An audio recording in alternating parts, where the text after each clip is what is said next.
Thank you for that intro, and thank you all for being here. I was told that for the students, for being here, you get 2 chapel credits. Is that right? Where's Tori? She's trying to pack the audience, right? Now, the question for you, Tori, is why only 2? Am I not worth at least 4 chapel credits?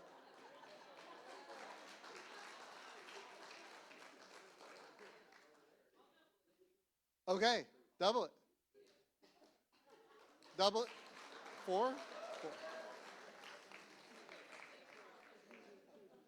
So I said, am I not worth 4 chapel credits? You said, I'll double it if you want. That means it's 8 now, right? I mean, I heard 8.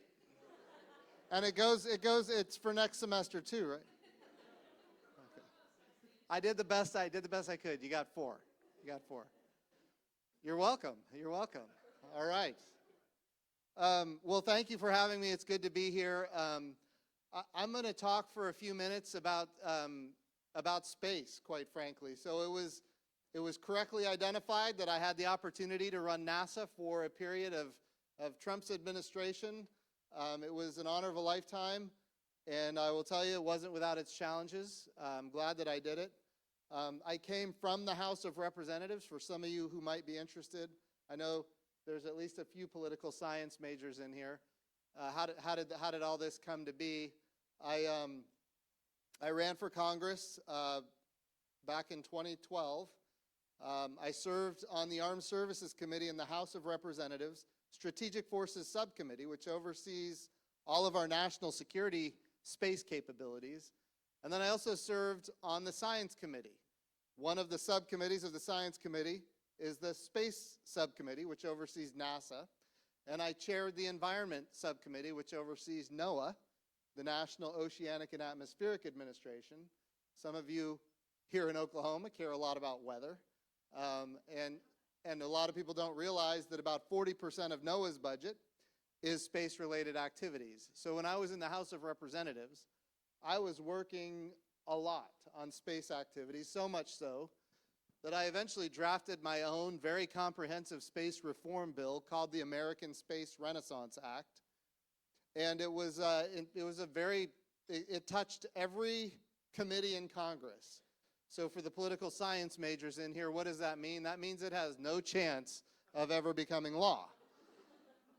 So we had provisions in there for, like, if you launch your satellites on an American rocket, you get a tax credit. Well, that has to go through the Ways and Means Committee. How many people, which is the committee that writes the tax law, how many members on the Ways and Means Committee care anything about space or access to space or launch? They just don't care. We had provisions in there for insurance, for people to get more confidence about investing in and flying in space. And those insurance provisions have to go through the Financial Services Committee. How many people on the Financial Services Committee care about space? Not very many. So the reality is it was so comprehensive, it touched every committee in Congress, which makes it almost impossible to get a bill like that through. But it became a repository for the best space reform ideas that I thought our country needed to enact. And whenever a bill did come up that we knew was going to pass, maybe it was a National Defense Authorization Act, maybe it was a transportation authorization, maybe it was a defense appropriation. Whatever bill was coming up that we knew was going to pass, we would take provisions of the American Space Renaissance Act and we would pack that bill with everything we could get the committee chairman to agree to before it went to a vote on the floor. And even on the vote on the floor, we would then offer amendments to get as much of this legislation passed as possible. Little did I know when I was doing this because I thought space was very important for our country, and the intent of the American Space Renaissance Act was for the United States to remain preeminent in space for the next 50 years. Little did I know that one day this work would result in me ending up as the NASA administrator, which was never on my agenda when I was doing these activities. I think a couple of, I'll maybe open up to questions later, and you guys can ask me more about those types of activities. But I want to take us back in time. So take us back in time to I'm going to go back to the 1950s, as a matter of fact. A lot of the young people in here need to hear this story. We're talking about a time when the United States of America and the Soviet Union were in a great power competition. And of course, we were competing for an ideological agenda. You know, we decided that it was important to go and prove our technological prowess as a way of demonstrating that our political and our economic system was superior to that of communism, of the Soviets. That was the intent. We're going to demonstrate that our technological prowess is a direct result of our free market capitalist society, which is very different than that of communism. And so we got engaged in this space race, and guess what? When it started, we were losing. We were losing bad. Some people in this room, maybe in the back left corner, some people in this room remember Sputnik. Sputnik was a little satellite that was about the size of a basketball, and it had some wires coming out of it, and it made little beeps. And that was it. That's all Sputnik did, was it made beeps. But here's the thing. If you can put something into orbit, this is what the Soviets did. They put Sputnik into orbit. They were the first. If you can put something into orbit, you can probably also take something out of orbit. And if that thing that gets put into orbit has nuclear weapons on board, they can attack us without warning. Instantaneous, our days are over as a nation. Sputnik scared America. And so we got engaged in developing and launching our own satellites. And of course, those satellites eventually became communication satellites and a whole bunch of other things. But in the meantime, Sputnik was first. And the Soviets also beat us to orbit with not just a satellite, but a human. Yuri Gagarin was the first person in space from the Soviet Union. You know, a lot of times we talk about Alan Shepard, they call him the first free man in space, that kind of thing. To be clear, Alan Shepard was after Yuri Gagarin, and Alan Shepard went straight up and straight down about 120 miles. Yuri Gagarin was not only first, and they didn't go straight up and straight down. He went and he orbited the Earth. And then he re-entered after orbiting the Earth, re-entered at 17,500 miles per hour. And his capsule, as it re-entered, it eventually was falling straight towards the Earth. And he ejected out of the side of it and landed safely with a parachute and survived. Became a hero of the Soviet Union. So now the United States, we were not first with the satellite, we were not first with a human in space, and we were not first with a human in orbit in space. We're behind. And in this time, John F. Kennedy came to Congress in 1961, May of 1961, and he gave a speech. This was not a State of the Union. He called a joint session of Congress to declare that not only are we going to get ahead of the Soviets in space, but we're going to land a person on the moon and we're going to bring him back to Earth. This was about 2 weeks after Alan Shepard went straight up and straight down. 120 miles straight up, straight down. John F. Kennedy comes to the floor of the House and he says, we're going to send a man to the moon 240,000 miles away. We're going to bring him safely back to Earth. People said he's nuts. This is incredible. It can't be done. It's not technologically achievable. It's too expensive. We put almost 5% of America's budget into the Apollo program in order to get ahead of the Soviets in these days. Now I'm going to fast forward. Some of you remember Apollo 1, where we lost Gus Grissom, Roger Chaffee, and Ed White in a fire. It was really just a test. It wasn't a launch. It wasn't a flight. It was just a test. And they burned up, quite frankly, because of a pure oxygen environment where they were operating. They burned up. These were three of the most famous astronauts, quite frankly, the most famous people on the planet at the time. And they burned up in a fire. And of course, given the fact that we're spending 5% of America's budget on it, People were saying we need to cancel it. This isn't achievable. If you look at the polling of the Apollo program in history, it was not a popular program. Of course, John F. Kennedy got assassinated, and then we had Lyndon Johnson come to power, and he was very keen on making sure we kept this program moving forward. And in this time, we eventually get to this moment where we're launching what was called Apollo 6.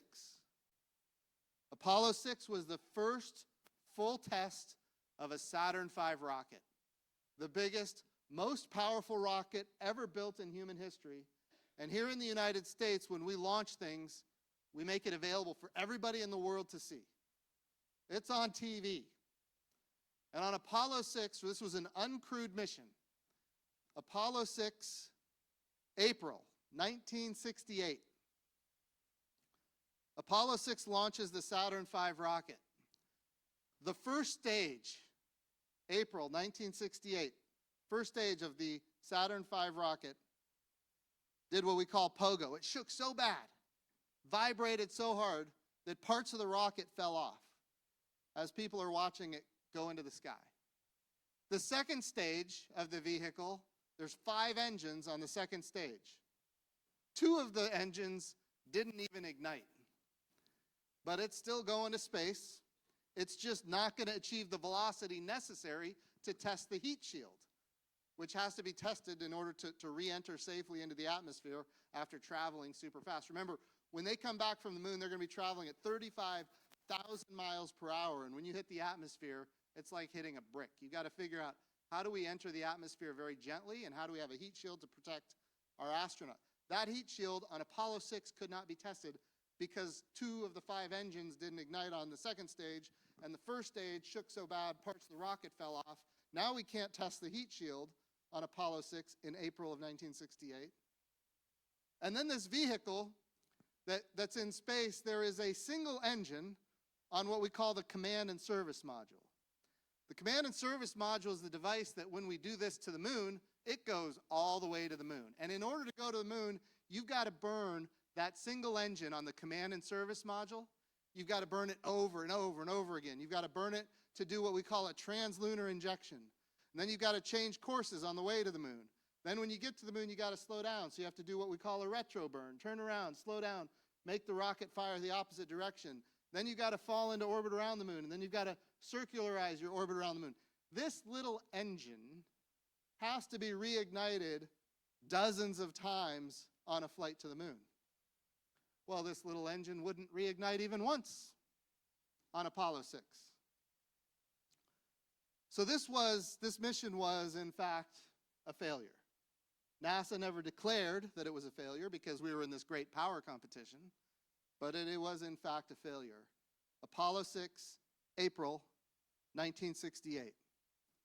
When that spacecraft came back to Earth, interestingly, the next day, the Soviets, we got intelligence that the Soviets were going to be around the moon, not on the moon, but around the moon, with humans by the end of 1968. We're in April of 1968. We had this terrible failure. The Soviets are going to be around the moon by the end of 1968, and NASA has to figure out what to do. By the way, when the command and service module engine fails, there is a lifeboat. Have you guys seen the movie Apollo 13? Anyone? What you guys remember what the lifeboat is? It's the moon lander. It's the device. The command and service module orbits the moon, and from there there's a lander that goes down to the surface of the moon. That command and service module is the lifeboat, or that lunar lander is the lifeboat. If the command and service module fails, you can come home on the power and the propulsion of the lander itself. You're probably not going to go all the way to the moon and land, as they didn't on Apollo 13, but they're going to use that for power and propulsion to get back home. Well, guess what? In April of 1968, that moon lander doesn't exist. It's way behind schedule. It's way over cost. It doesn't exist. So if we're going to try to beat the Soviets to the moon at the end of 1968, we're going to have to do it without the lifeboat. If you remember Apollo 13, when there was a failure, that lifeboat kept them alive. NASA had to make a decision. Are we going to do this or are we not going to do it? And given the importance of this from a national perspective, NASA said, we're going to do it. And so they dropped the moon lander altogether. They just said, by the end of the year, we're going to the moon, and we're not going to have a moon lander, which means we don't have the lifeboat. They also, at that point, did not have mission control. They didn't have the communication networks to communicate all the way to the moon. They didn't have the avionics systems and the instrumentation necessary to go to the moon. They didn't have the crew, quite frankly, because the crew had passed away on Apollo 1. So all of these things were and by the way, even if they had the crew, they didn't have a way to recover the crew when they landed in the ocean. All of these pieces were missing, and yet NASA said, we're going. And so we're going to fast forward. NASA puts, remember, America's treasure is being put to work here in a way that's never been done before. Hasn't probably been done since. Putting this treasure to work to land a person on the moon. And we're going to go by the end of 1968. Interestingly, if we're going to make that happen at the end of 1968, that puts our astronauts in orbit around the moon on Christmas Eve. What does that mean? That means if that single engine that has to reignite over and over again, if that single engine fails to reignite, our astronauts will be trapped at the moon for the rest of their lives, which at that point will be a matter of hours. And when you're in orbit around the moon for the first time in human history, every person on the planet who has a television or radio will either be watching or listening to it. And by the way, when that eventually happened, 1 out of 4 people on the planet either saw or heard that Apollo 8 mission live. 1 out of 4 people on the planet. So here we go. We're gonna fast forward. I heard July of 1969. That was Apollo 11. I'm talking about Apollo 8. Apollo 8 is not the moon landing. Apollo 8 is the first time we're going to orbit the moon. And so, sorry for diming you out. So here we are in April 1968. We make a decision. We're going to go to the moon. We're going to go into low lunar orbit. And then we're going to bring our astronauts home. And we put all of our treasure to work, and we make this thing happen, and we go. And in December of 1968, we launched for the moon with our astronauts. And by God's grace, everything worked. They're in orbit around the moon. It's Christmas of 1968. And they're going to communicate to the world. For the first time, humans from the moon are going to communicate to the moon. They're about 64 kilometers over the surface of the moon, orbiting. And they're going to communicate to the whole world, knowing that 1 out of 4 people on the planet is listening to what they say. By the way, if that engine doesn't reignite, they're stuck at the moon. And it's going to wreck Christmas, not just for all of America, but for all of the world. NASA told them, say something profound. By the way, when they make this communication, they're not communicating just to the world. Specifically, they're communicating to tens of millions of people behind the Iron Curtain. This is the uniqueness of what NASA has to offer. This is a piece of information power which sets the stage for American greatness. And on December 24th, Christmas Eve, 1968, our astronauts had a message for the world. And I want to read it to you.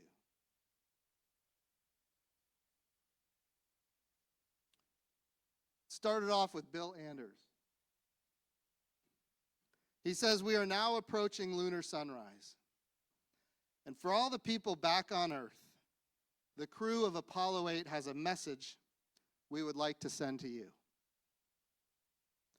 In the beginning, God created the heaven and the earth. And the earth was without form and void. And darkness was upon the face of the deep. And the Spirit of God moved upon the face of the waters. And God said, 'Let there be light.' And there was light. And God saw the light, that it was good. And God divided the light from the darkness." I want you to think about this for just a second. In the Soviet Union, celebrating Christmas was illegal. Being a Christian was illegal. Yet, behind the Iron Curtain, people are tuned in. They're trying to understand what's happening right now that the United States of America is around the moon, and they have this opportunity to communicate behind the Iron Curtain, and they read from the book of Genesis. Jim Lovell. You guys know Jim Lovell? Some people know him as Tom Hanks from Apollo 13. Jim Lovell keyed the mic and he said, "And God called the light day, and the darkness he called night, and the evening and the morning were the first day.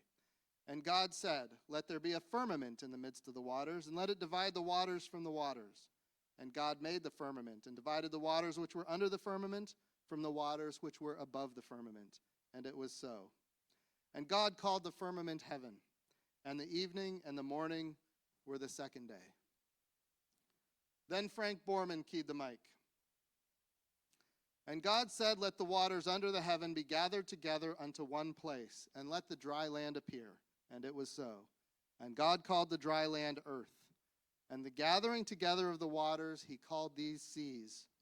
And God saw that it was good." And from the crew of Apollo 8, we close with good night, good luck, a Merry Christmas, and God bless all of you on the good earth. That was their message before they reignited that single engine that had to work if they were going to come back to earth. What an amazing opportunity, not just to speak to the entire world, but to specifically to a group of people where it was illegal to be a Christian, and it was in fact illegal to celebrate Christmas, the birth of Christ. Now, it didn't take much time. They came home. That single engine worked. They came home. They were, put into quarantine for a period of time, and ultimately they were treated as heroes, as they should have been. But they were also sued. Madeline Mayer O'Hare, some people remember that name, maybe back up in the left. I'm getting a lot of folded arms back there. I'm just making sure they're listening. So they were sued, and NASA, it went to the Supreme Court, and it got thrown out, and nothing ever came of it. But now we're coming up on Apollo 11, July of 1969, where we're going to land on the moon. For the first time, we're going to land on the moon, and NASA is now very clear with its astronauts. Whatever you do, don't read Scripture, because we don't want to go through that again. Let me just tell you, you don't tell Buzz Aldrin what not to do. He will punch you in the face.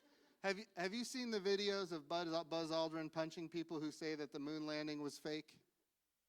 By the way, this is what they always say. The moon landing was fake. Which one? We landed there 6 times. We had 12 people, 400,000 people working on the project. Which one of the 6 were faked? By the way, the people who had the most to gain from it being faked were the Soviets, and they congratulated us on the project each time, and then they partnered with us on Apollo-Soyuz. So just so everybody knows my position, that is incorrect. It is very real. And I see some frowns from the young people down here. By the way, we're going back, and it won't be fake this time either. So Neil Armstrong and Buzz Aldrin are on the moon. We're going to fast forward to July 1969, and they told Buzz Aldrin, whatever you do, don't read Scripture. By the way, when they landed on the moon in July of 1969, their orders were, when you land on the moon, you've got 4 hours to take a nap. So you just landed on the moon for the first time in human history. Nobody's ever been on the moon before, and now you're going to take a nap for 4 hours. I'm just guessing that's not going to work. And in fact, it didn't work. So when they're on the surface of the moon, Buzz Aldrin decides he's going to communicate. And this is what Buzz Aldrin says. I still have my eyeball.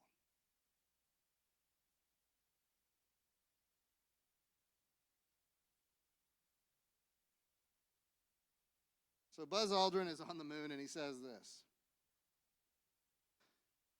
Houston, this is Eagle. This is the LM pilot. That's the lunar module. That's the device that goes down to the surface and lands on the moon. This is the LM pilot. I would like to take this opportunity to ask every person listening in, whoever and wherever they may be, to pause for a moment and contemplate the events of the past few hours and to give thanks in his or her own way. Then he unkeyed the mic, but he kept talking. And of course, as he was talking, he knew that it was being recorded for all of human history. And he read John 15:5. As Jesus said, I am the vine, you are the branches. Whoever remains in me and I in him will bear much fruit, for you can do nothing without me. For the first time in human history, we have somebody on the surface of the moon. We are now in front of the Soviet Union. This was an accomplishment they had not and never would achieve. Maybe in the future one day, Russia might be able to do it. They still haven't. But here he is on the surface of the moon, and what he is acknowledging is, whoever remains in me and I in him will bear much fruit, for you can do nothing without me.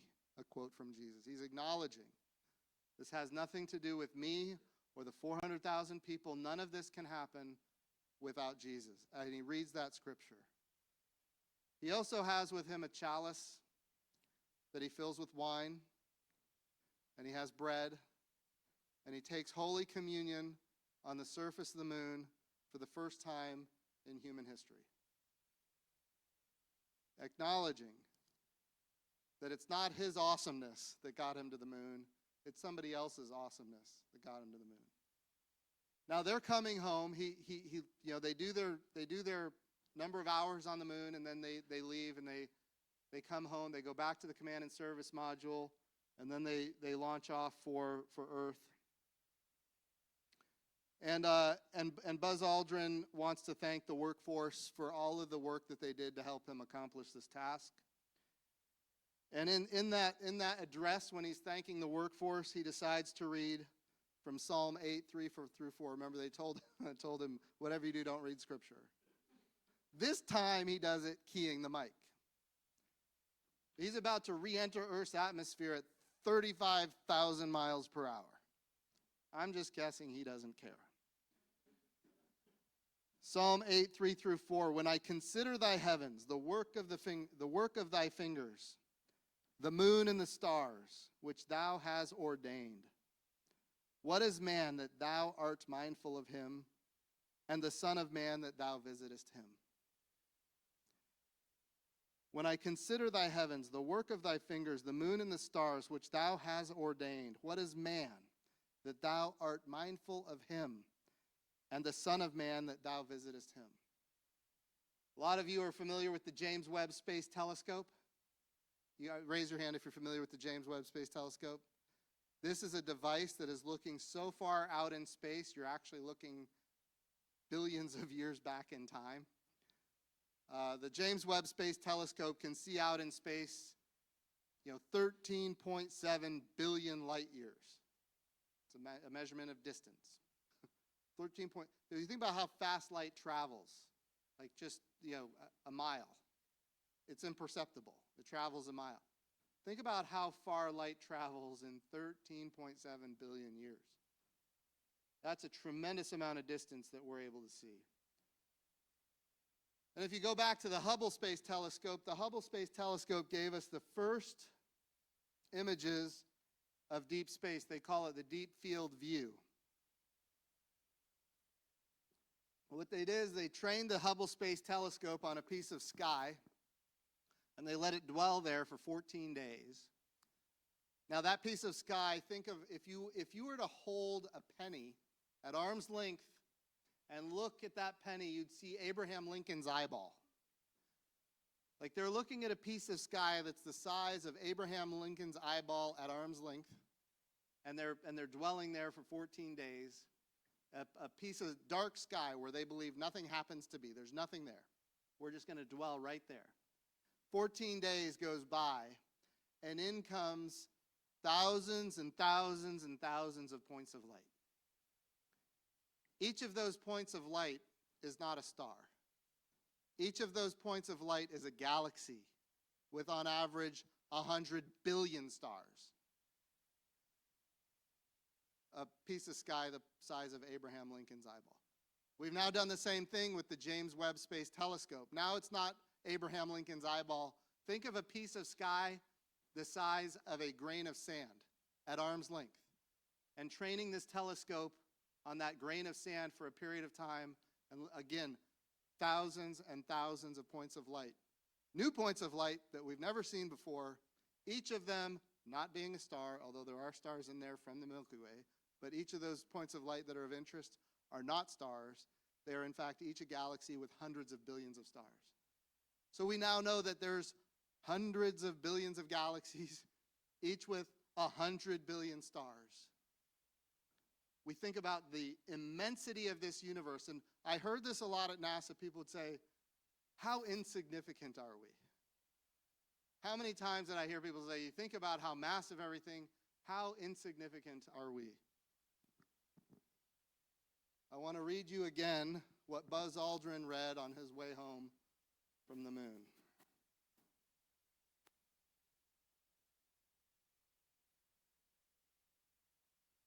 When I consider thy heavens, the work of thy fingers, the moon and the stars, and the galaxies, how immense it all is,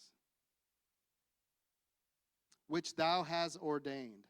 What is man that thou art mindful of him, and the Son of Man that thou visitest him? The idea is this. We think about how immense the universe is. That doesn't testify to how small we are. It testifies to how amazing God is.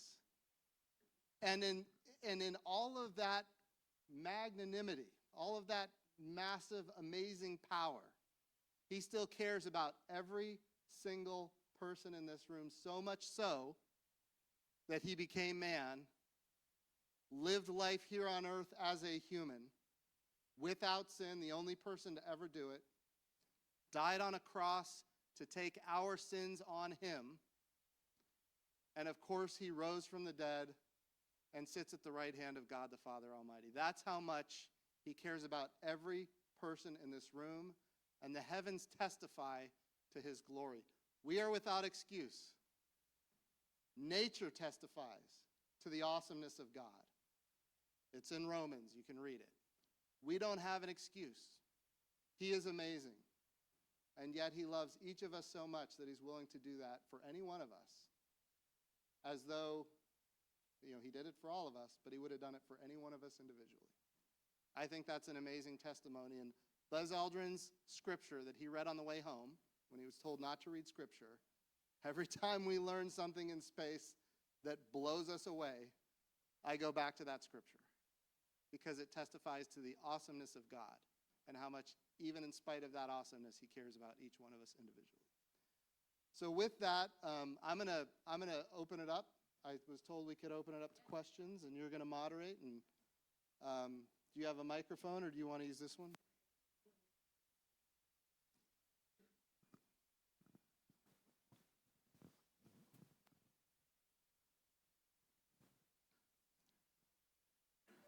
By the way, just for the question and answer here, you don't have to stick to space or NASA,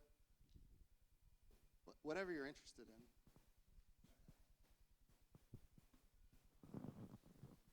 Congressman, your chief of staff and communications director are still, I believe, trying to recover from their 6 years in the swamp. I did not make it easy on them. I know. And I can communicate with them tomorrow. Any words you'd like me to share? Well, I talked to Joe Kaufman yesterday, and I called him today on my way up here, as a matter of fact. They're obviously amazing people. I'll tell you the story about how they came into my life if you're interested in that. Oh man, I told this story at dinner tonight.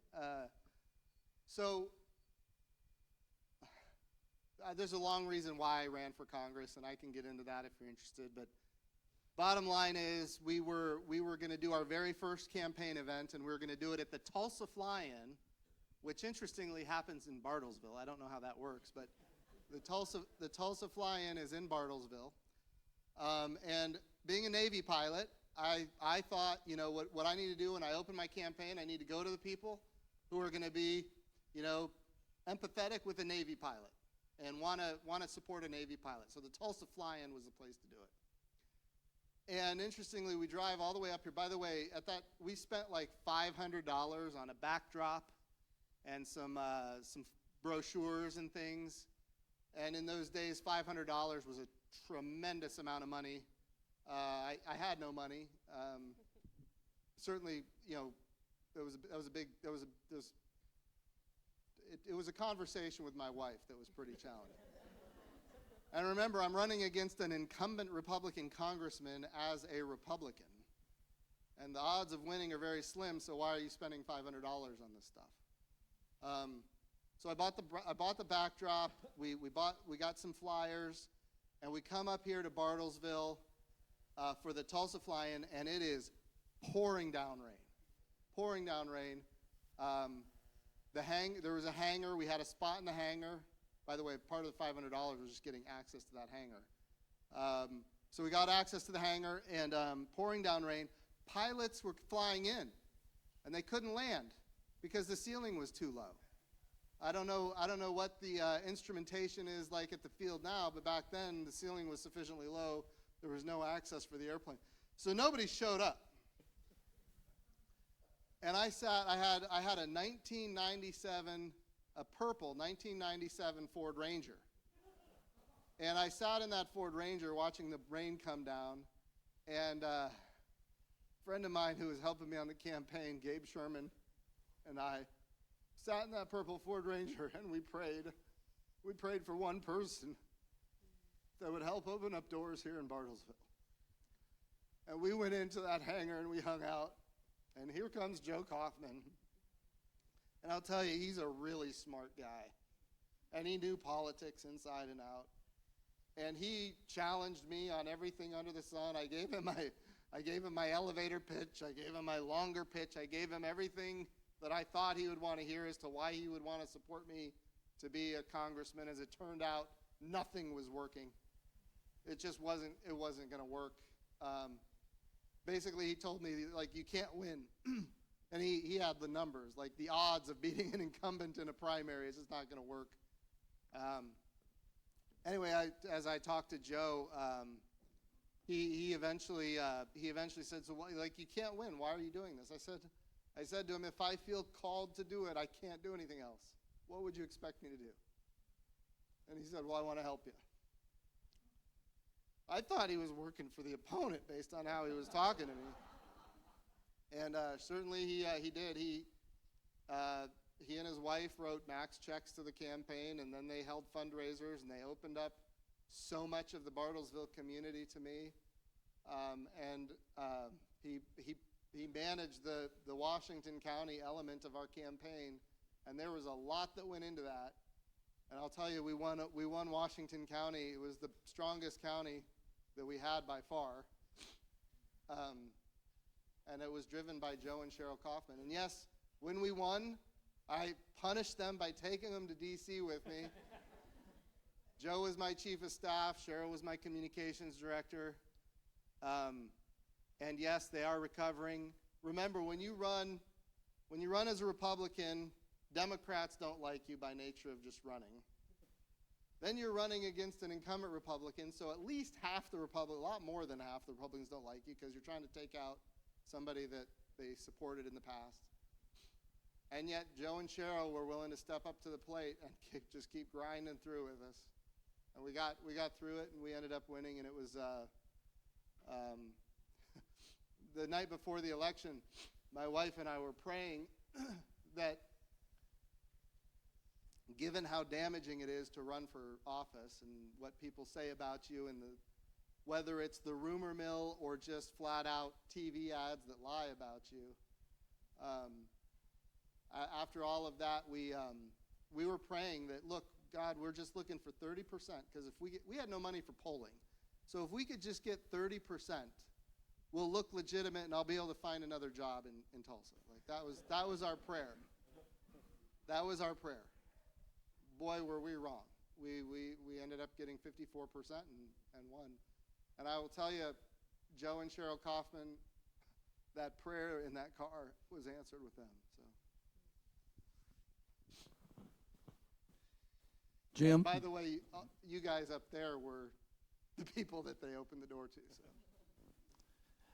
Jim, you spoke about those days, and in those days you used to tell us how dark Washington, D.C. was, particularly for a Christian representative. Can you compare, based on your knowledge of today and your service in NASA, how things have changed from those days to today for a Christian trying to serve in Washington, D.C.? well, I think it's probably not much different than a Christian serving anywhere. If you have beliefs that don't conform to the popular culture, you're always going to be challenged. You might be chastised. You might be sidelined. All those kind of things. I think it's especially true in Washington, D.C. People are constantly trying to do gotcha.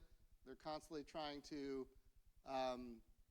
embarrass you, or those types of things. But I will tell you, the other challenging thing is,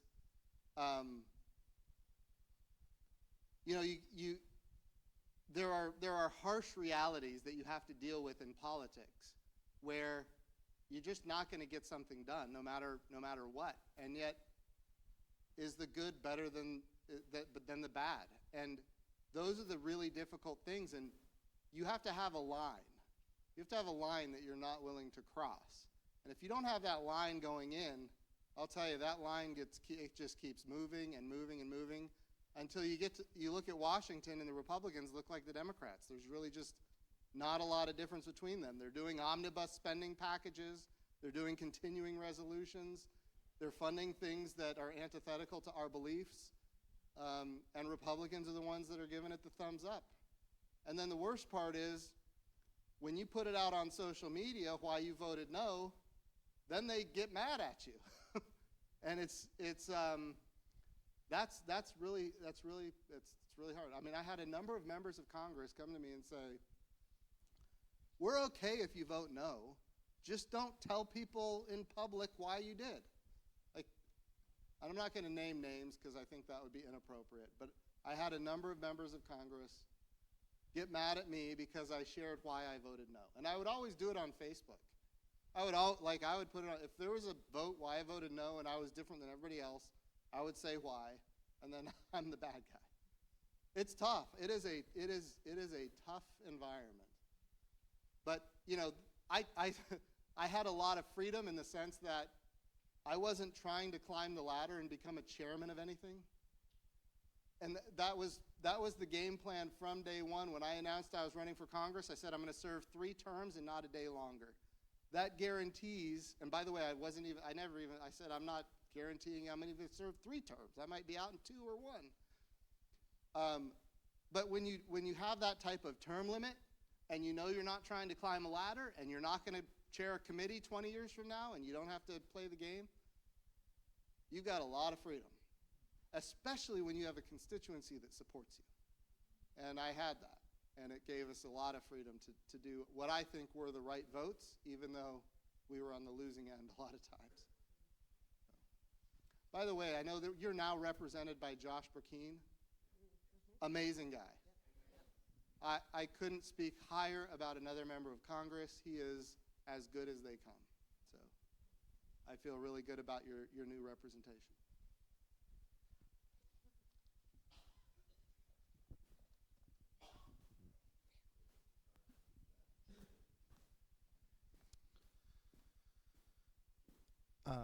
The Bible and modern astronomers are often at odds, especially when we're talking about, the age of the universe or seeing light that is, as you said, billions of years old. What is your stance on that, and how do you navigate that when you're in that area, like at NASA?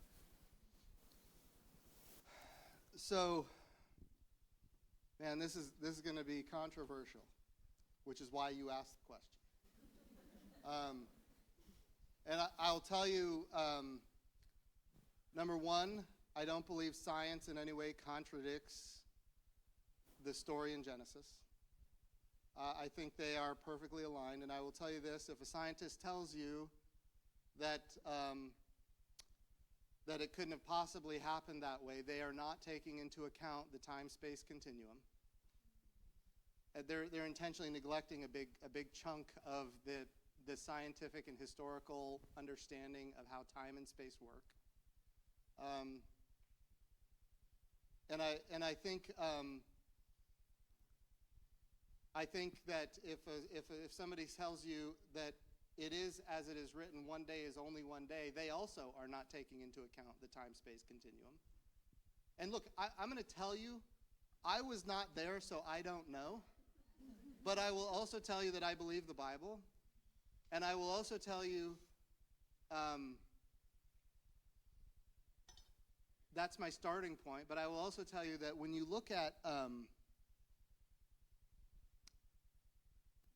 when the universe was small, immediately after the Big Bang. So here's where scientists and people of faith have now converged.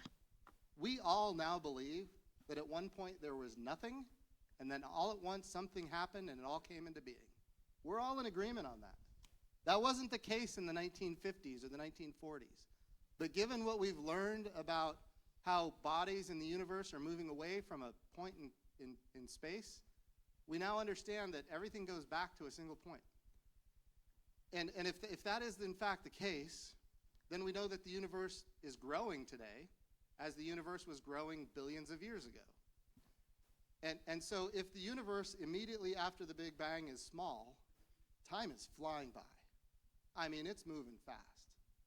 But then as the universe grows, time slows down because time and space are the same thing. You can't separate them. They are the same. And we've now proven that. We proved it years ago on the space shuttle. You take two stopwatches, you put one on the shuttle, leave one on Earth. When they come back, they're not the same anymore. Time slows down when you get faster. Time slows down when the universe expands. Time slows down. And so there is not a... You have to consider all of these factors when you're trying to understand science and when you're trying to understand Scripture. Again, I wasn't there, I don't know, but I don't think that they are contradictory. And I think the more we learn, the more we understand that it actually very well could be very compatible. The other thing that's important to note, there was a paper I read at Regent University. And I don't know if it was, you guys familiar with Regent University in Virginia Beach? This was when I was in flight school as a pilot in the Navy. I read this paper. And it talked about how, as the universe expands, how time does in fact slow down. Well, if the universe expands this much, time slows down a certain amount. But if everything is moving away at the same speed, then time would slow down, but it would slow down by a lesser amount because the universe was already this big, now it's this big. So it slows down, but it slows down by a lesser amount because it already had some volume, and now it's got just a little bit more volume. And then as it continues to grow, if everything is moving at the same rate, it slows down. Time slows down, but it slows down at a lesser and lesser rate.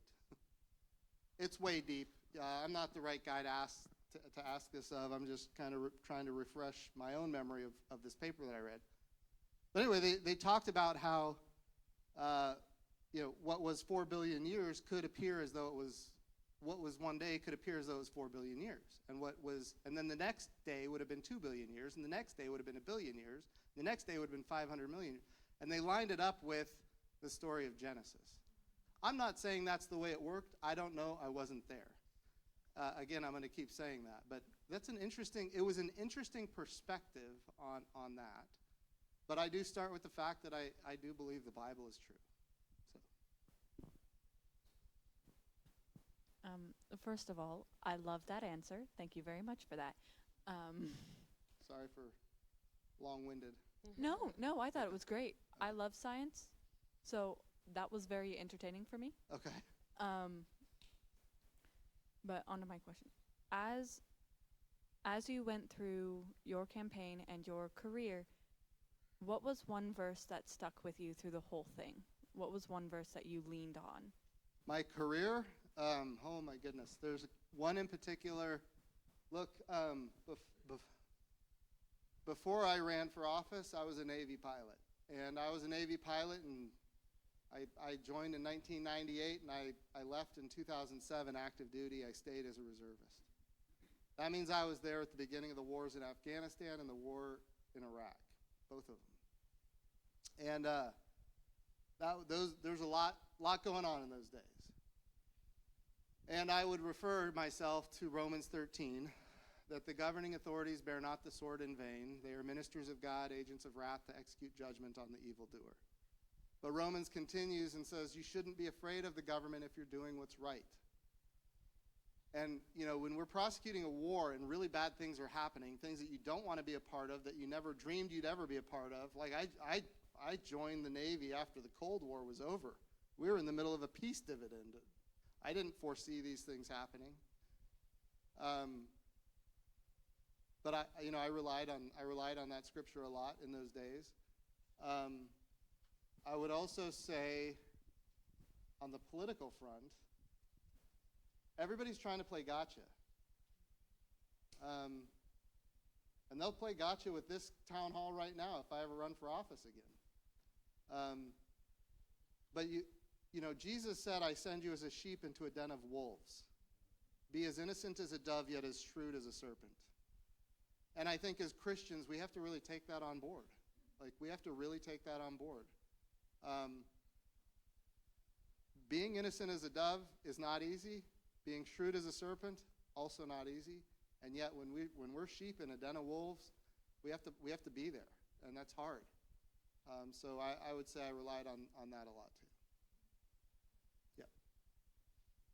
So, question. By being a part of NASA, have you ever, surely you've thought, I wonder if we have aliens? Have you ever come in contact with an alien? And if so, can you describe it? All of you who are laughing are wrong. That is the best question. And by the way, it is a question I get a lot. I expect that question from a baseball player. Now, the answer is, do I believe there are aliens? I'll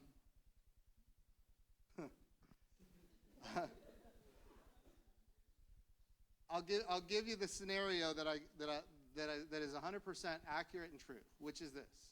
When I was the NASA administrator, we discovered that Mars is covered in complex organic compounds. The building blocks of life are all over Mars. They're not on the moon, but they're all over Mars. They're on the Earth, all over the Earth as well. Every single one of you is an organic compounds. But on Mars, how did we find complex organic compounds on Mars?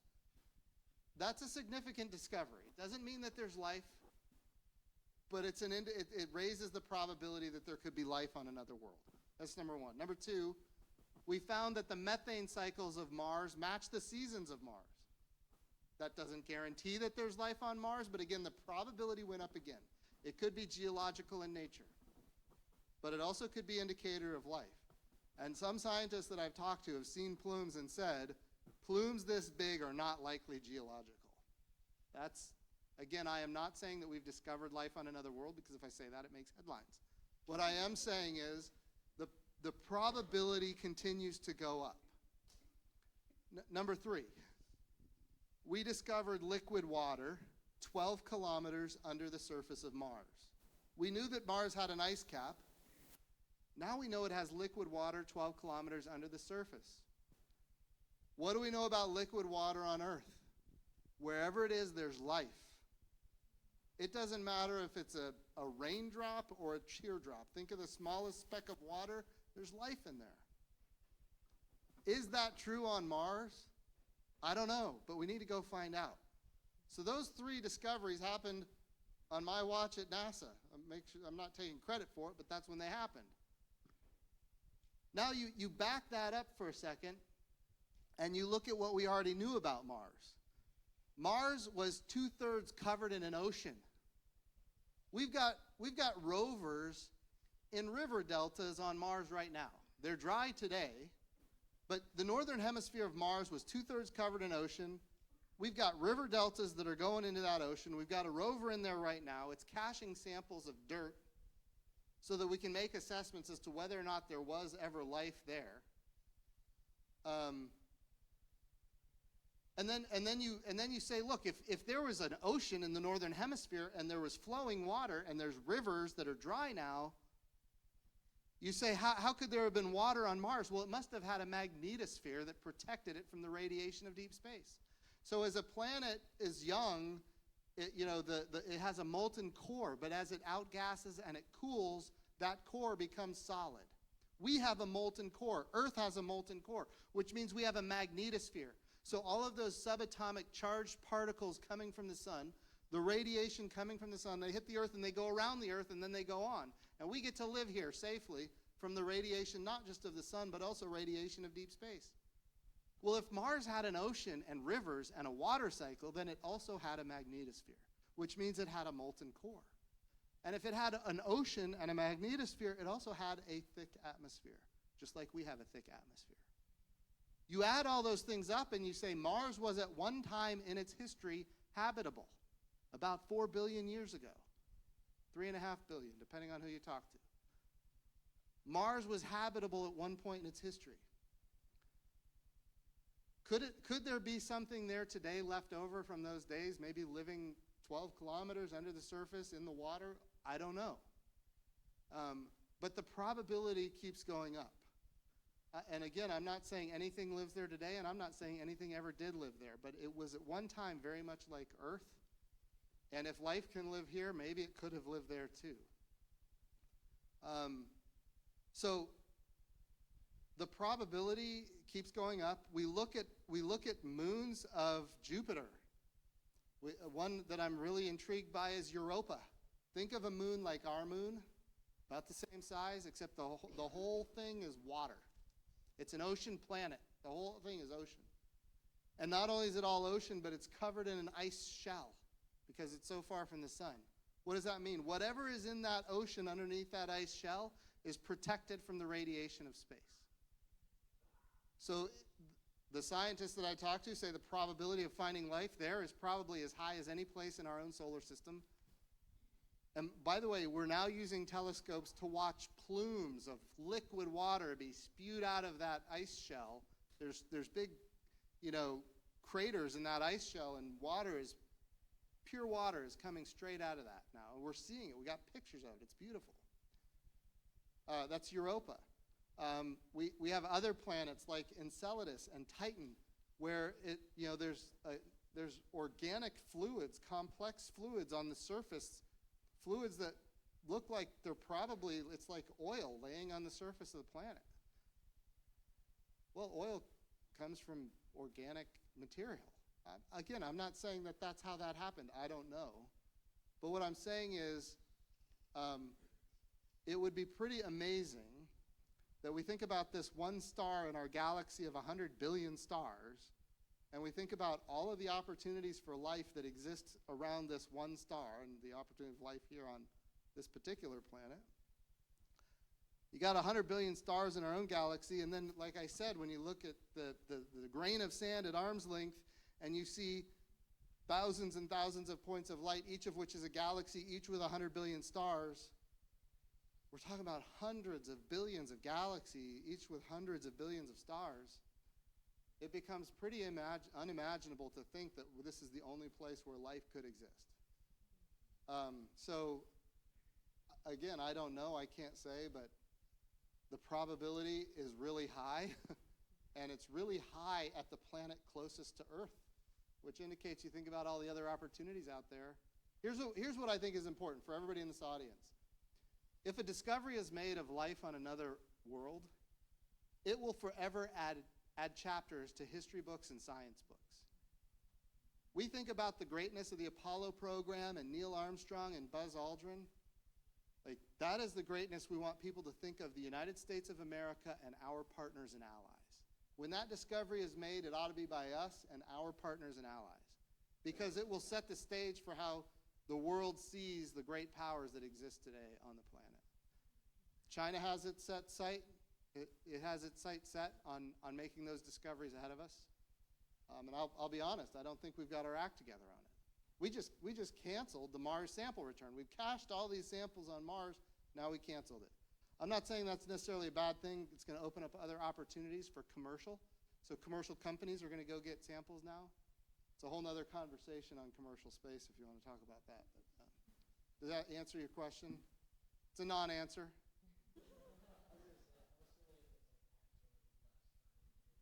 Oh, you're talking about like, have I seen aliens? We keep them in the basement of NASA. No, we have no aliens in the basement of NASA. And as far as like these little Tylenol things flying around over the ocean, obviously they're being seen by a lot of Navy pilots. You know, we've seen the 60-minute stories and that kind of thing. I don't think that's alien at all, personally. I'm not read in on any programs, but if I had to guess, it's one part of the U.S. government not talking to the rest of the U.S. government intentionally. That's what I would have to guess. If I were read in on it, I couldn't speculate, but I'm just guessing. Yes, ma'am.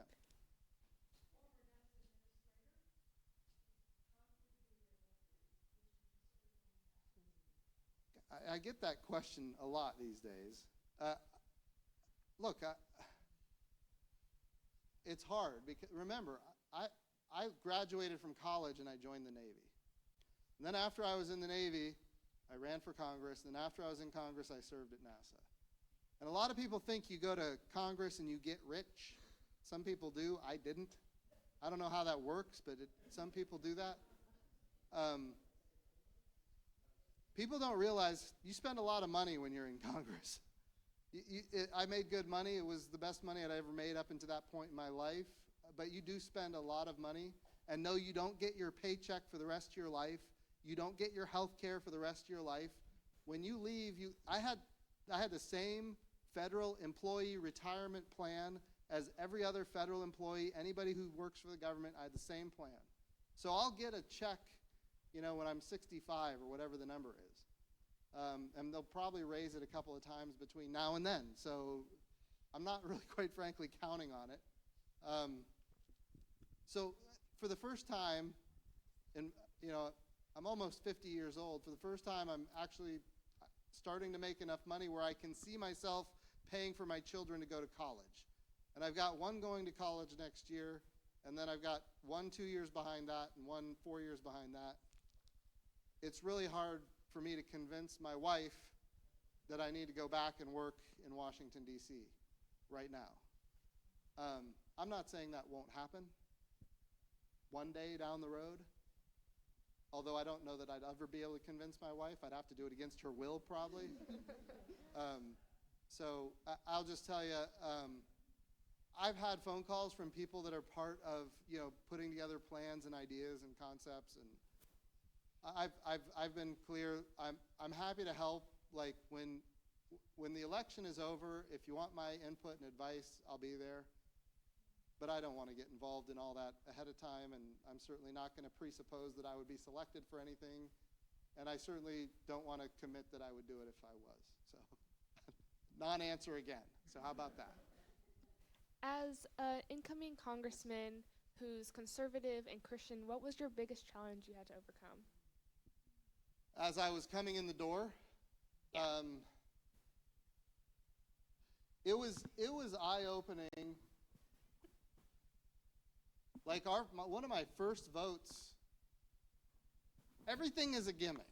And I had to learn that on the fly. Everything that happens in Washington is a gimmick. So I remember, one of my first votes was we're gonna have to raise the debt ceiling.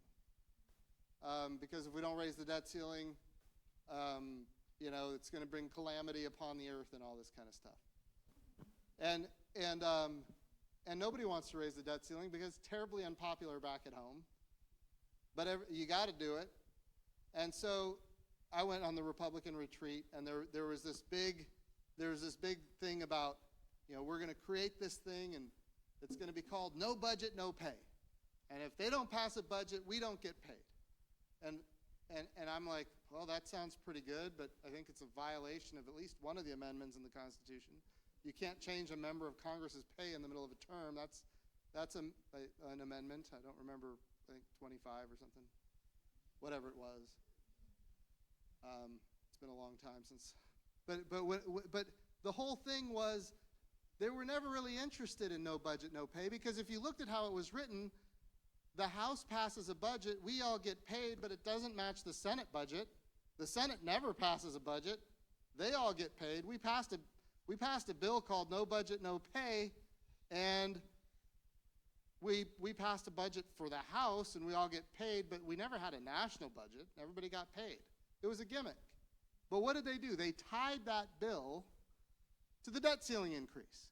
And everybody came home and told their constituents, no budget, no pay. Look what we did, no budget, no pay.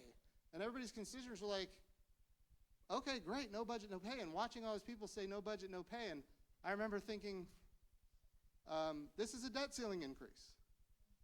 But they were trying to convince everybody to vote for a debt ceiling increase, and they're trying to confuse everybody's constituents back at home that we had just done something good, which, by the way, we never had a budget and we never got paid.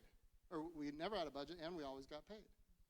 So those were eye-opening experiences.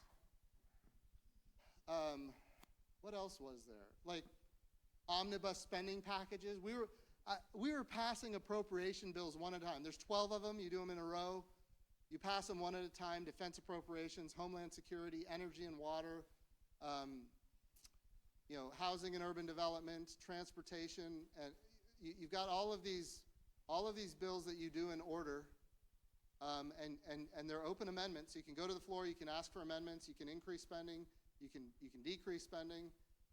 And we would pass them, I was thinking, okay, we're doing good. We're passing spending bills so we can keep the government working. Every bill would go to the Senate and they would just table it. In other words, not pass anything. And then at the end, they bring this thing called an omnibus to the floor, and they say, look, we're going to fund the whole federal government in one fell swoop. And if you vote for it, you just raised spending, and you funded Planned Parenthood, and you funded all these things that are antithetical to our views. But if you vote against it, you're voting to shut down the government. And they always time it. Every year they time it, so you're shutting down the government right before Christmas. So that government employees get their last paycheck, they don't get their last paycheck right before Christmas. That's how they time it. And then they dare you as a member of Congress to vote no.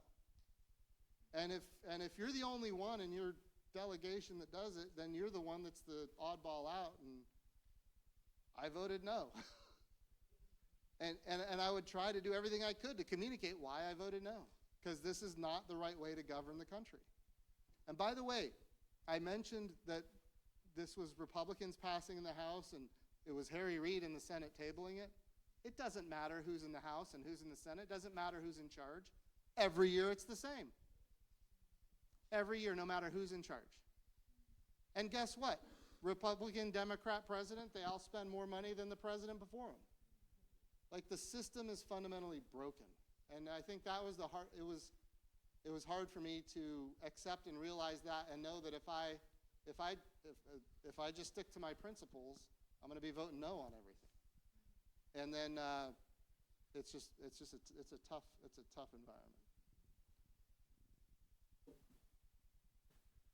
By the way, when we had appropriation bills and we could do amendments, even when my amendment lost, I would vote for the appropriation bill because the process was correct.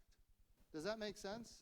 If the process was right and I lose, then I can work harder next time to get my way. But if they intentionally break the process so that I can't even make an amendment, then I'm a no. And that's what an omnibus is, and that's what a CR is, a continuing resolution.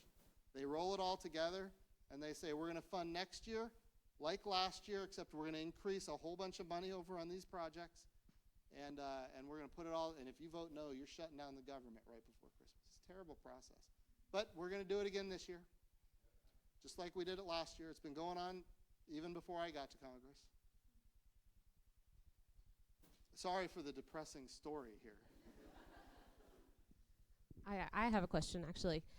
So kind of going off of that a little bit, we see a lot of depressing stories in the news, especially as conservative Christians. it looks like things are getting bad, and you know, having young children, you do as well. You almost feel like, okay, what's going to be like for their generations? And so you've talked a little about the space program. I love that you focused on that tonight, because I feel like that kind of there's some good things that are coming out of Washington. And so could you talk a little bit more, some good things that you're seeing in Washington, maybe give especially the young people here who are maybe hoping to get into government some hope for the future, that things are going to be okay? Oh my. You want me to tell you stories of good things coming out of Washington? I'll tell you a story, a good thing that came out of Washington. I got out of there, therefore I came out of Washington. That is a good story. So let's see. There are good things. I think the space program is a good. I'll tell you a good one. My goodness. This is a long one. I'll try to keep it brief. You know, when I was in the House, there was a small group of us on the Strategic Forces Subcommittee that decided we needed a separate military service for space. Like, a lot of people don't realize how dependent we are on space. The way we communicate, the way we navigate, the way we produce food, produce energy, do disaster relief, national security, predict weather, understand climate. I know that gets everybody upset. But we should know how the climate is changing. Whether or not we agree on how to affect it, or if we should affect it at all, those are policy debates for politicians. But I think it's important for us to know how the climate is changing. It's purely an understanding of the earth on which we live. And so we think about, for example, communications. A lot of people in rural Oklahoma have direct TV or dish network, internet broadband from space. Anybody here have internet broadband from space by chance? Everybody's on the grid. Everybody's got, okay. Well, a lot of people in rural Oklahoma have internet broadband from space, and if they don't have that, they wouldn't have the internet at all. We think about navigation. People are familiar with GPS. What a lot of people don't realize is that the GPS signal is not just for navigation; it's also for timing. Anybody here use wireless phones, like cell phones? So, in order for that to work, there has to be a timing signal to make the network work. And without a good timing signal, you don't have a wireless network. So you need that GPS signal. By the way, if you're trying to regulate the flows of electricity on the power grid, you've got to have a timing signal from GPS. Otherwise, you can't regulate flows of electricity on the power grid. Therefore, GPS is critical to our infrastructure. We think about banking transactions dependent on a timing signal from GPS. So imagine a day without banking, imagine a day without the power grid, and imagine a day without wireless networks. That's a really bad day. It becomes an existential threat to our country. Well, what is China doing? And Russia? They're launching direct ascent anti-satellite missiles to take out GPS satellites and other satellites in low Earth orbit, medium Earth orbit, geostationary orbit. So that becomes a very dangerous scenario. It's not just an idea where you're gonna kill some assets in space and create some debris. It becomes fundamental to our existence as a country, and so it's a strategic threat. So a couple of us on the Strategic Forces Subcommittee said we need it. The Air Force. I'm a Navy pilot by trade, so I like to make fun of the Air Force a lot. That being said, I want to give credit to the Air Force. They're really good at the air domain, but they weren't able to compete for resources for the space domain the way they should have been competing for resources. So we thought we needed a separate military service that could compete at the same level for those resources. We got that through the Strategic Forces Subcommittee with a unanimous vote. Republicans and Democrats alike came together and said this is important for the country. After the unanimous vote in the subcommittee, it went to the full Armed Services Committee. Over 60 members. We had 2 no votes. Everybody else was a yes, Republicans and Democrats. And the 2 no votes voted no for reasons that had nothing to do with the Space Force itself. Then it went to the full floor of the House. 344 bipartisan votes to create this new military service. This was long before President Trump ever mentioned the word Space Force. At the time, we were calling it the Space Corps.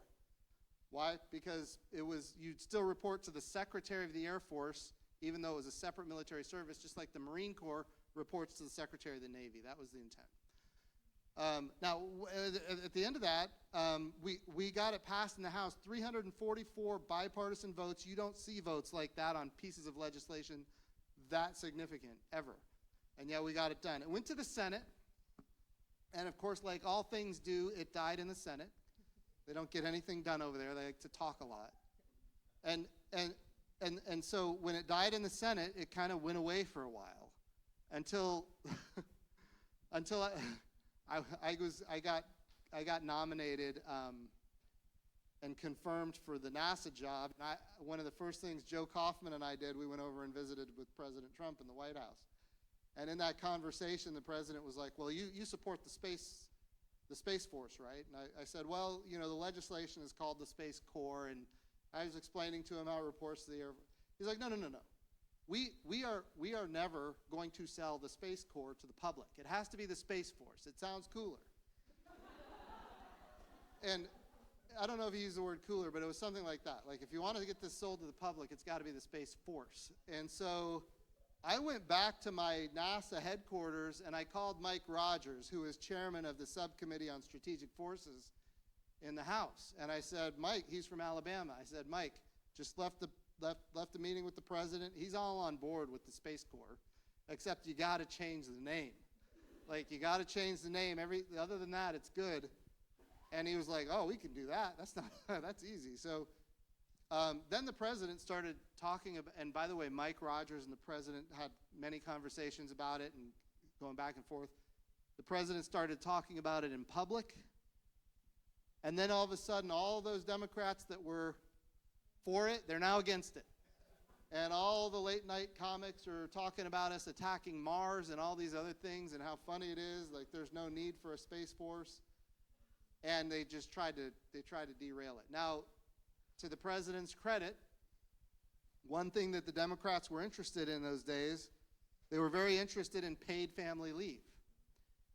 And the president was okay with paid family leave as long as he got a Space Force out of it. And so I wasn't there, but I heard the story. Somebody came in and said, hey, the Democrats want paid family leave. They'll give you the Space Force. And I guess the president looked at Ivanka and said, we're for paid family leave, aren't we? And Ivanka said, yeah, we're for paid family leave. And he said, okay, it's a deal.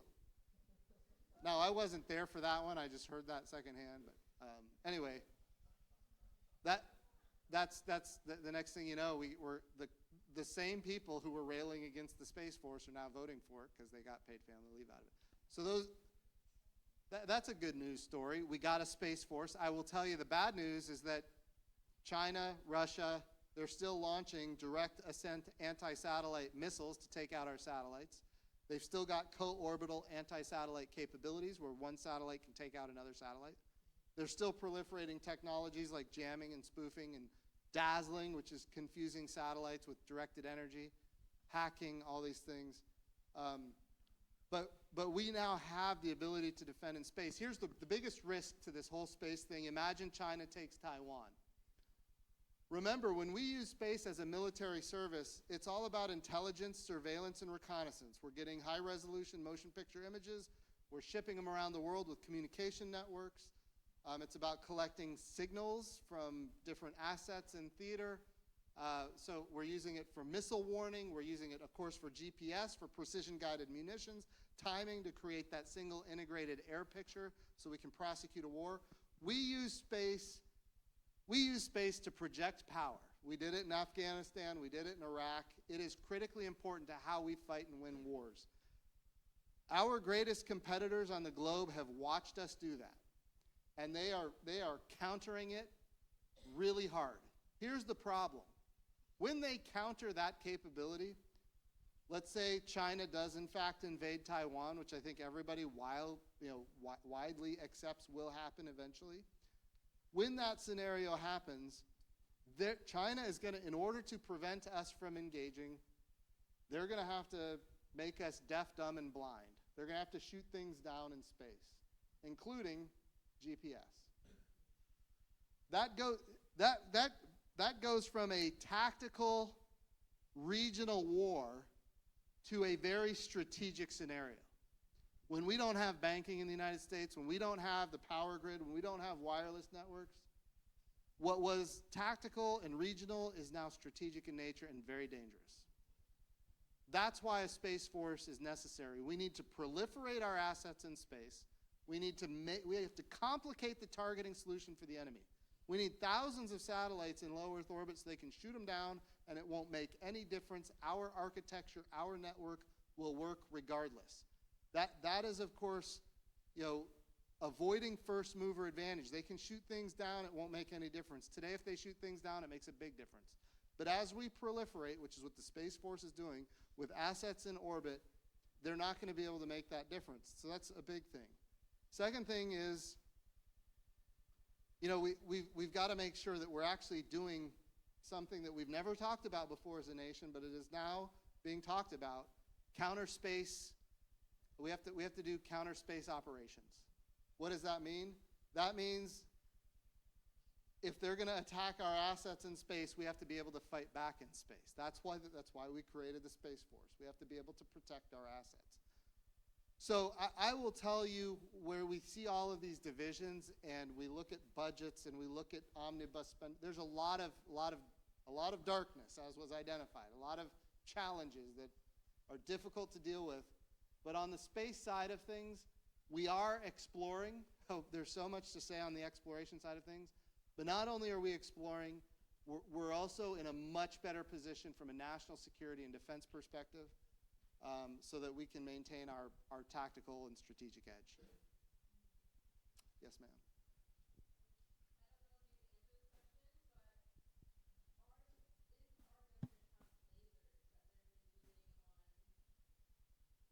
Do we have lasers? Like lasers on the moon?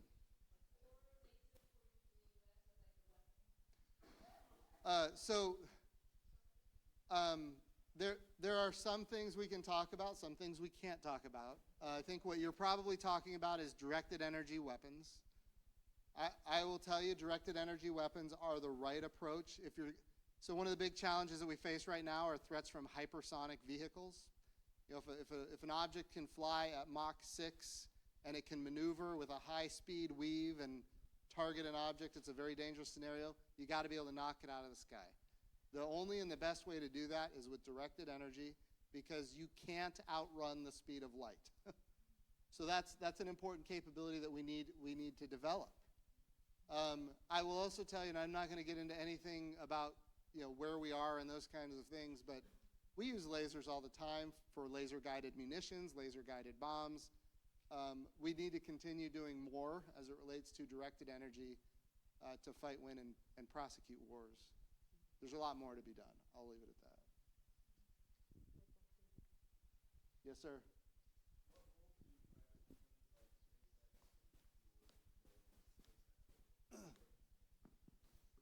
Question is, what role do private companies like SpaceX and Blue Origin play in space and defense? So many. It's a wonderful question. I'll tell you this. Here's how I describe it. We as a nation will never out-centrally plan China. We can't do it. Why? Because they have one person that makes decisions, and they move forward, and they don't stop until that person changes direction.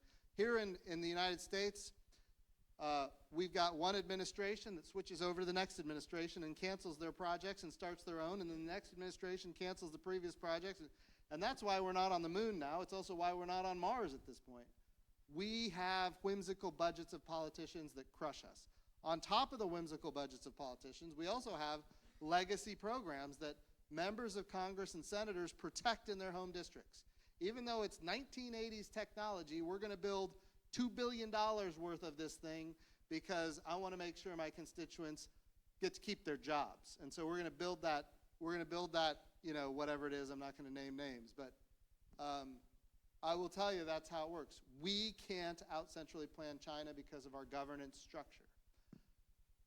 I will also tell you that we have huge advantages over China. The huge advantage that we have is entrepreneurialism. We have free markets. We have fair markets. We have people that if you put your labor and sweat into something, you get to keep the fruits of that. We have patent law. We have intellectual property. We have all these things that China does not have. What does that mean? We have private capital that can flow into these projects, and we can do things like what NASA said on SpaceX specifically as it relates to resupplying the International Space Station and putting crew up there. NASA said, we're not going to build the next vehicle to take astronauts to the ISS. We're going to buy it as a service. Who can build the cheapest, safest, best system to get us there quickest? And SpaceX won. By the way, Boeing also won, and they're going to be launching here, I think, next month. I think May 6th is what they've advertised. So now we're going to have two providers that can NASA's just buying a service. We're not owning and operating it. That's how you get it out of the whimsical budgets of politicians. We've got to keep it away from the politicians if there's an opportunity to do that. I'm sorry, I've got Josh Burkeen's staff here. Josh Burkeen would agree with me. Okay. So, that was a good laugh, by the way. I can say that because I'm a former one, right? Okay, so here's the principle needs to be this. And the programs that I created at NASA, we called it Commercial Lunar Payload Services. We want to go to the moon. China's on the far side of the moon. First time in history, they're on the far side of the moon. We want to get there yesterday. How do we do it? Do we build, own, and operate our own systems and get billions of dollars spent that are, going to be fought over for, jobs in people's districts? No, that's not the way to do it. We're going to create a program where NASA's going to buy a service to take our capability to the moon. So we created Commercial Lunar Payload Services, and we're buying it as a service. We did that with the Human Landing System for the moon under the Artemis program. We're now doing it with commercial low Earth orbit destinations. We think about how valuable the International Space Station is. The future is going to be commercial space stations in orbit. So the idea is NASA needs to be a customer. NASA needs to be one customer of many customers in a robust commercial marketplace. And the providers, there needs to be multiple providers on each project, and the providers need to compete against each other on cost, on innovation, and on safety. And if we can create those business models, we don't need to out-centrally plan China because we will out-entrepreneur China. And that's where the strength and the heart of this country is. That's where the innovation takes place. So those commercial capabilities, I think, are extraordinarily important for this country. What else was I going to say on that? I would also say,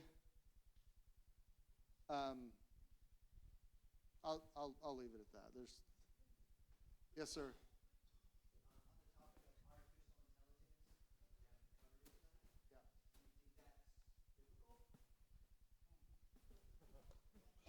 You got to talk to a theologian about that one.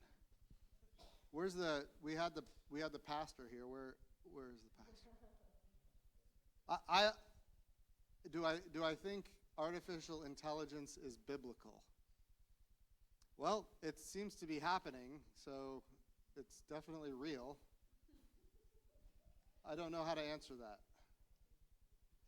Do you have I'd be happy to hear your thought. Okay. Yeah, I know.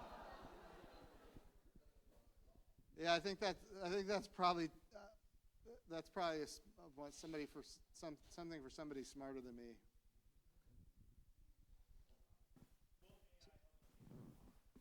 Will AI help us get to Mars? That's another good question. The answer is AI is helping us do everything. So when you design new vehicles and you design new architectures for those vehicles to work within, AI is way better than humans are at these types of things. It's interesting. I was talking to somebody today who is they're working on translating the Bible into every language that exists. The Greens are involved in this, the Hobby Lobby family. And this person was telling me that the rate at which they're raising well over $1 billion for this project, and they're putting a lot of money into it, and they're making it happen as fast as possible. And the goal was they wanted to have all of these Bible translations complete by 2033. Why? Because that's the 2000th anniversary of the death, burial, and resurrection of Jesus. So I was like, that sounds like a fantastic project. That sounds really, really amazing. And they said, well, the bad news is we're way behind schedule because we can't get it done fast enough. And I was like, oh, that's too bad. And then he said, but with AI, what used to take 7 years to translate, we're now getting done in 7 months. And I was like, does that put you back on schedule? And the answer was yes. I thought that was a stunning answer. So a lot of things that take a lot of time can go a lot faster with AI. So I think there's value there for sure. Yes, sir. I believe in divine appointments and connections, and for the group up in this corner of the room, I just want to say how grateful we are that you came in or stayed through the rain and you got to meet Joe. And so thank you for honoring Bartlesville by continuing to come back and offering so many amazing things to the culture and the community of Bartlesville. So that's just a thanks. You may be familiar with a best-selling author and a Montana pastor named Levi Lusko, and he wrote a book called Last Supper on the Moon. And it's about really discovering Jesus in fresh ways and also to dream again. So for those in the room who might read, it's a book that is just, peppered. That includes the baseball team, right? Right, yeah. I'm kidding. Yeah. I'm kidding. But it's really more of a comment. I mean, it's just peppered with stories because he's a NASA fanatic from childhood, and just some amazing stories, including some that you've shared tonight. And it's a good By the way, biblical just so read. you know, you're the second person this week who's brought up that book. So I'm not familiar with it, but I probably should read it. I just read it last month. It's a 2022 copyright by Okay. Levi Lusko. Okay, I'll look for it for sure.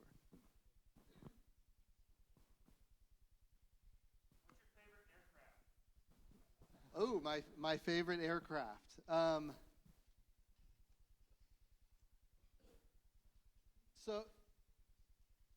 So I'm a bit nostalgic. Are you a pilot by chance or an enthusiast? Used to be Air Force. Okay. So I like planes that can take off and land on water. Obviously, I was a pilot on an aircraft carrier. It's a little bit different. But I like planes that can take off and land on water. Some of you might be familiar with the Grumman Goose.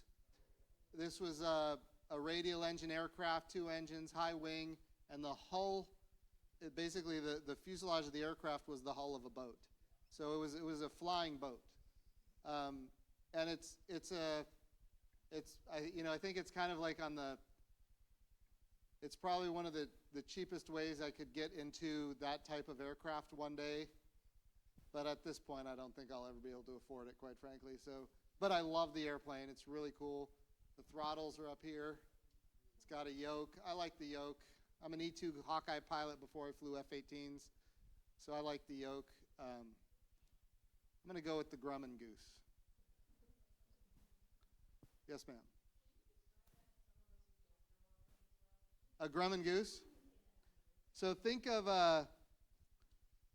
like a 20-foot boat, and then put wings high on top of it, and 2 massive engines. And it takes off and it lands on the water. It's pretty cool. Yeah. Yes? Can you give us the timetable for Artemis on the moon? I used to be able to do that. I don't know what it is now. It's been changing largely because the budget has flattened for NASA. We had for the previous president, exploration in space, humans on the moon, humans on Mars. That was all about American greatness. It was about establishing that we can still do stunning achievements. It seems it is flattened since I left NASA. It is flattened, and so that pushes things out and it gets programs canceled. I want to say they're saying 2028 now, but I'm not 100% sure. Yes, ma'am. These giggles here make me very nervous. Oh no. Hey, just so you know, my mom's in the 4th row right here. So.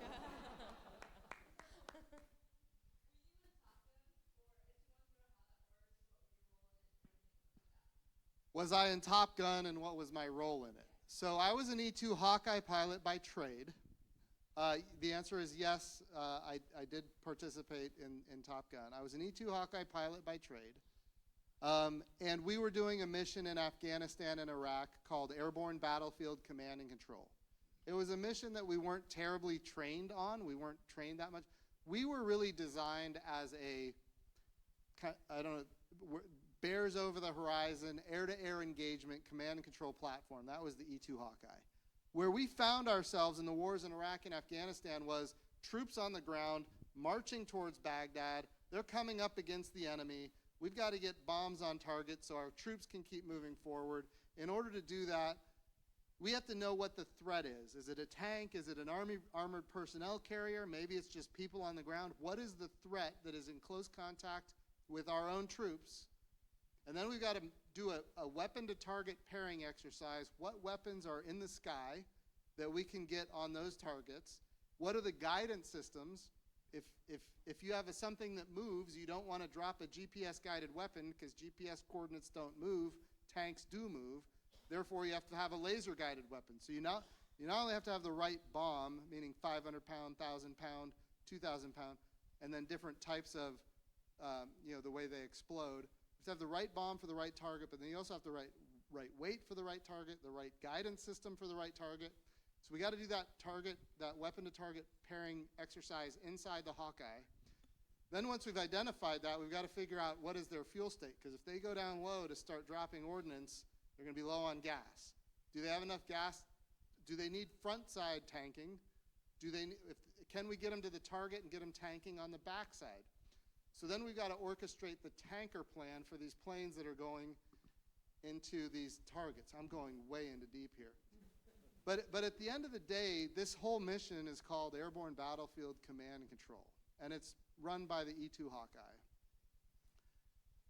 And it is really challenging. Really rewarding when everything works right. Really challenging when it doesn't work right. But at the end of the day, this was a very complicated mission, and they needed somebody that had done it in theater that could come back to what we call the Naval Strike and Air Warfare Center, NSOC, and train air wings that are going to be going to the theater how this mission is prosecuted. That's what we needed. And so my commanding officer came to me and said, Jim, we need you to go to the Naval Strike and Air Warfare Center, which, think of it, it's a training command. I say it's a training command. It's large force exercises is what we do. It is the parent command to Top Gun. Top Gun is one of the elements within it. There's called CAWS, Carrier Airborne Early Warning Weapons School, is a part of it. That was where I was. And so my skipper said, we need you to go, we need you to train the air wings that are going to be coming and going into theater. And I said, look, it's Fallon, Nevada. It's in the middle of nowhere, in the high desert in Nevada. It's in the middle of nowhere. I said, I'm getting married. I can't tell my brand new wife that we're going to go move to Fallon, Nevada. I just can't do it. She won't go with me. It's going to be a terrible thing. And my skipper said, well, what if I can get you a transition to F-18s? And I said, my wife will get over it. She'll figure out how to make it work. And so what I did was, but of course I was saying that in jest because I thought there's no way you don't get a transition from an E-2 Hawkeye to an F-18. So a couple days later, my skipper comes back, Commander Schick, and he said, we got you the transition. If you want the orders, now's the time. And I took them, and I got transitioned to the F-18. And then I went to the Naval Strike and Air Warfare Center, and part of my duties was to be a target for Top Gun instructors that were transitioning from F-18s to F-16s. So I would participate as a target in those exercises, and then I participated in bigger exercises, still a target. My job was to fly enemy profiles and get shot down by Top Gun students and instructors. Let me tell you, I was really good at getting shot down. But I wasn't disappointed when it happened, because when you get shot down, you get to fly home at under 500 feet and faster than Mach, which was a lot of fun. So my logbook has a lot of flights where I'm like 0.4 hours or something like that because I was happy to get shot down. But it was good. It was good training for me. It was good training for them.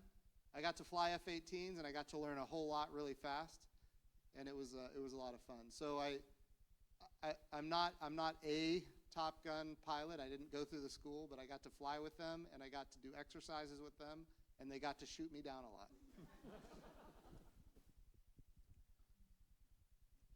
You were talking a lot about Mars and the importance, or what seems to be intriguing about Mars. Is the technology that's known today feasible to get us to Mars? Not as it stands right now. There's a lot of challenges with Mars.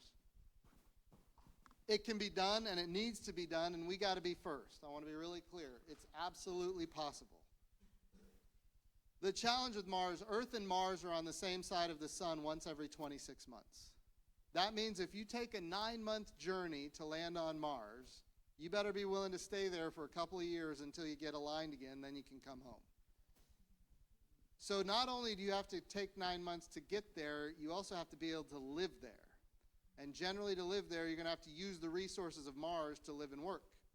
That's a complicated problem in itself. You've got to be able to create oxygen with the elements in the atmosphere, or maybe you take the water, ice, you crack it into hydrogen and oxygen. Hydrogen is fuel, oxygen is air to breathe.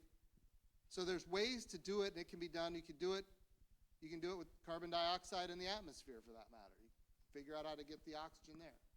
We've got missions on Mars right now that are doing that, a mission called MOXIE, where we're separating elements and getting pure oxygen. We're doing it on rovers, no humans, of course, but just rovers to test the technology. So those are challenges. The question is, how do you eat? What do you drink?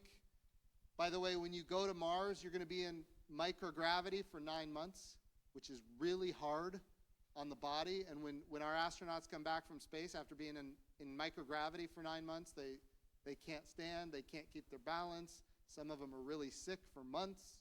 It really messes with your vestibular system. It's really bad for your immune system. You lose 1 to 3% of your bone mass every month. It's really hard on the human body. You get pressure in your brain. It changes your eyesight. It can cause all kinds of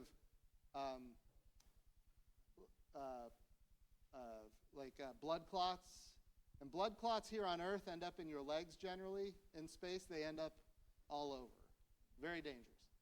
So we've got to make sure that when our astronauts actually get to Mars, by the way, our astronauts are always well taken care of and they're always safe, and we've got mitigation for all of these things. But we've got to make sure that when they get to Mars, they're taken care of on Mars, because they not only have to be there, they're going to have to work as hard as they've ever worked in their lives just to stay alive for the next 2 years. And you can't show up there and be a marshmallow. So that's a hard problem to solve. Well, it can be solved. A couple of things. Not only are you exposed to the microgravity, but you got the radiation. Once you get outside, remember the Earth has a magnetosphere. When we're in low Earth orbit on the International Space Station, we're still well under that magnetosphere. When you're on your way to Mars, you're getting pelted with radiation, not just from the sun, but also from deep space, galactic radiation, which is extraordinarily harsh, even harsher than the sun. Plus, you've got these things called solar flares that come from the sun. They can quickly kill you, so you got to have treatments and radiation tolerance for that. There's a lot. And then on top of all of that, so here's what we got to do. My opinion is, and we're working on it now, NASA has a partnership with DARPA, the Defense Advanced Research Projects Agency. DARPA and NASA have partnered to do nuclear propulsion in space. This is high assay, low enriched uranium.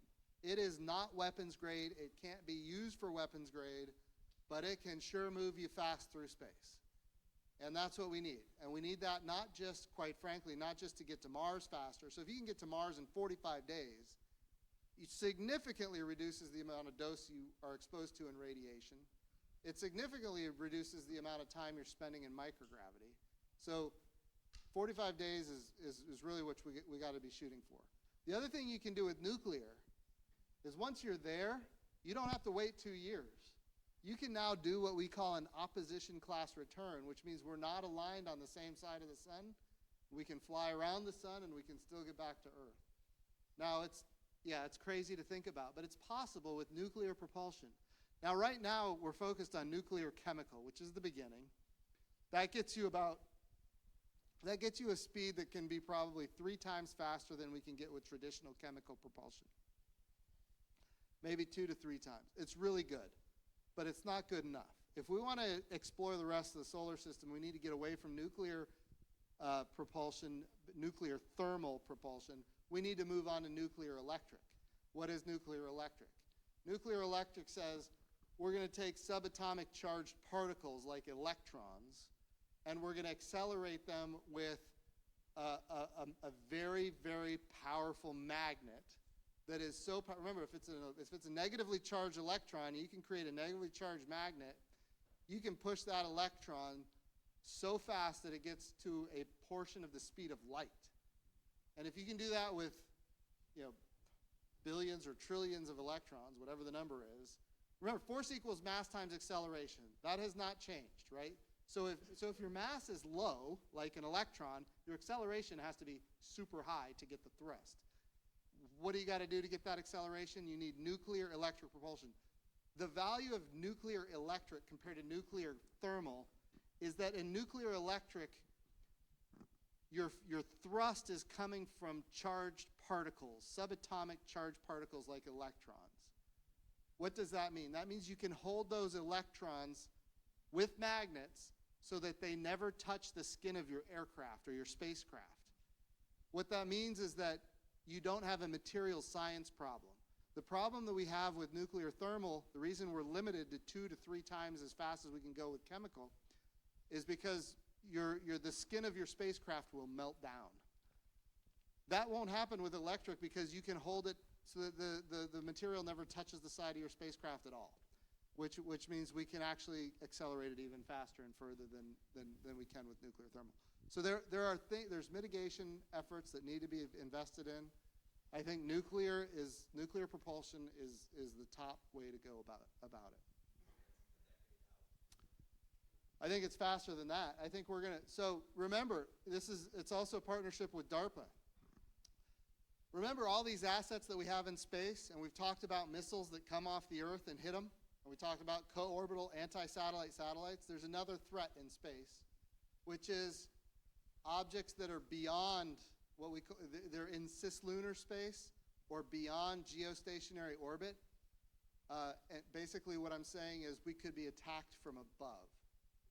That means attacked without warning. They can attack our space assets from above and then deny that they attacked it at all. It just came apart, because we have no way of doing the attribution or even detecting that anything happened. So what we've got to do is we've got to significantly increase space domain awareness above geostationary orbit all the way out past the moon, especially these points around the moon called Lagrangian points. And get into that if you're interested another time. But at the end of the day, we've got to have nuclear propulsion not just to get to Mars faster. We need it for national security and defense. If you're going to have sensors in cislunar space and navigation in cislunar space and communication in cislunar space, we're going to need nuclear propulsion in cislunar space for national security and defense. So the Defense Department is very interested in this as well. And it's all, so I think we're going fast. I'll tell you, we're not going fast enough, but we're going fast. More than you wanted to know. Am I out of time? Yeah. Okay. You're great. I think Dr. Bostic is Can we do one more, just, and I'll be quick, and then we'll end it that way. Of course. Is there any, oh, by the way, final question? Anything? Okay. I'll be quick. Lagrangian points. Okay, so I'll be quick. So the Earth has a gravity well. We have gravity. So when you think about what an orbit is, when you're in orbit, you're not just floating around in space. Your horizontal velocity is so fast that the acceleration of gravity that's pulling you back to Earth is less than your horizontal velocity. So as you're falling to the Earth, you actually continually just fall around the Earth. So if one of our baseball players down here, anyone need a pitcher? Pitcher? We got a pitcher? So if you just throw a baseball really hard, and you were to keep it, if the Earth was perfectly round, like a cue ball, and you keep it 5 feet off the ground and you throw it hard enough, you're going to be in orbit. As long as you're throwing it at 17,500 miles per hour, it will never run into the Earth. That's what an orbit is. So there's orbits for the Earth based on our gravity well. Then there's a gravity well of the moon. The moon is 1/6 the gravity well of the Earth.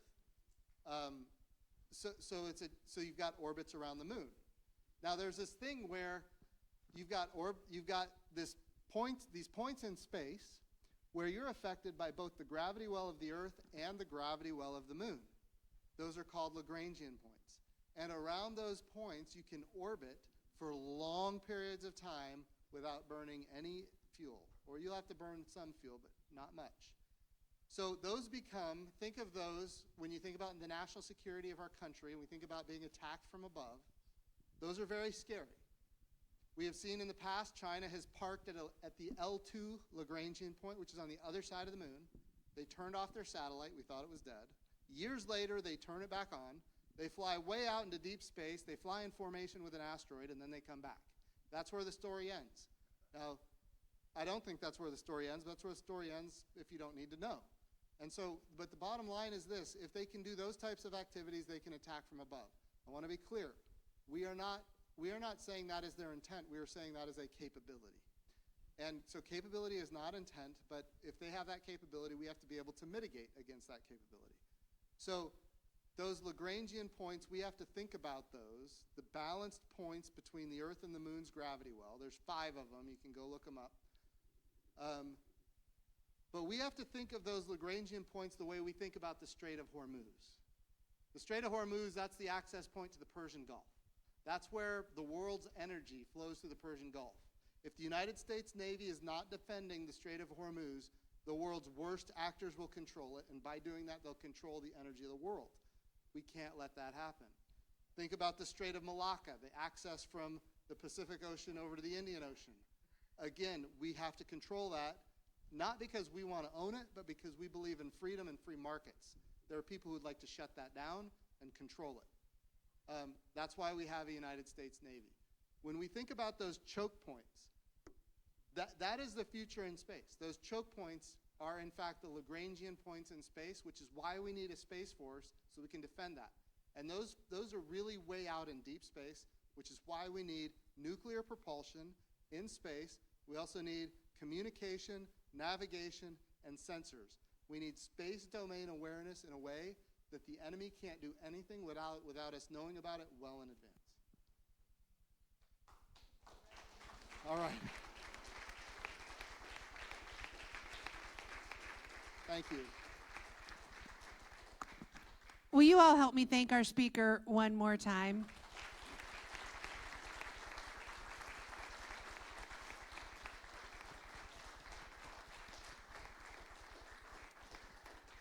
Thank you so much for your service.